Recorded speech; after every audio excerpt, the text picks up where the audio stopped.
এই বছরের স্বাধীনতা দিবস কিন্তু একদম অন্যরকম হয়ে গেছে, কারণ এই প্রথমবার রেড ফোর্টে জনগণ মন গাওয়ার আগে বন্দে মাতারাম গানটি গাওয়া হয়েছে।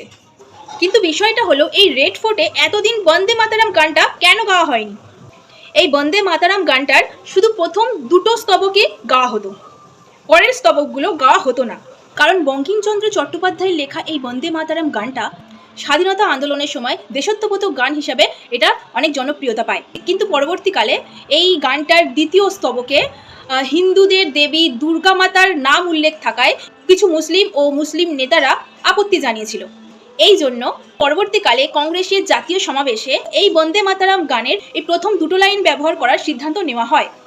পরবর্তীকালে ভারতের রাষ্ট্রপতি ডক্টর রাজেন্দ্র প্রসাদ ঘোষণা করেছিলেন রবীন্দ্রনাথ ঠাকুরের লেখা জনগণ মন গানটি হবে ন্যাশনাল অ্যান্থম, আর বঙ্কিমচন্দ্র চট্টোপাধ্যায়ের লেখা বন্দে মাতারাম গানটি হবে ন্যাশনাল সং।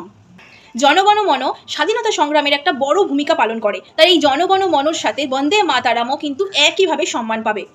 কিন্তু পরবর্তীকালে কিছু বড় বড় নেতাদেরকে দেখা গেছে এই বন্দে মাতারাম গানটিকে অবমাননা করতে, অপমান করতে। কিন্তু 2026-এ এই কাহিনী পুরো ঘুরে গেছে। এই বছরেই কিন্তু বন্দে মাতারাম 150 বছর পূরণ হচ্ছে, আর এই বছরেই ঘোষণা করা হয়েছে জনগণ মনর সাথে বন্দে মাতারাম ন্যাশনাল অ্যান্থাম হিসেবে সম্মান পাবে।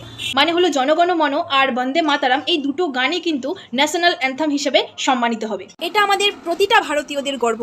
তাই এই বছরে রেড ফোর্টে জনগণ মনর সাথে বন্দে মাতারাম গানটিও গাওয়া হচ্ছে, আর এটা প্রতি বছরই হবে।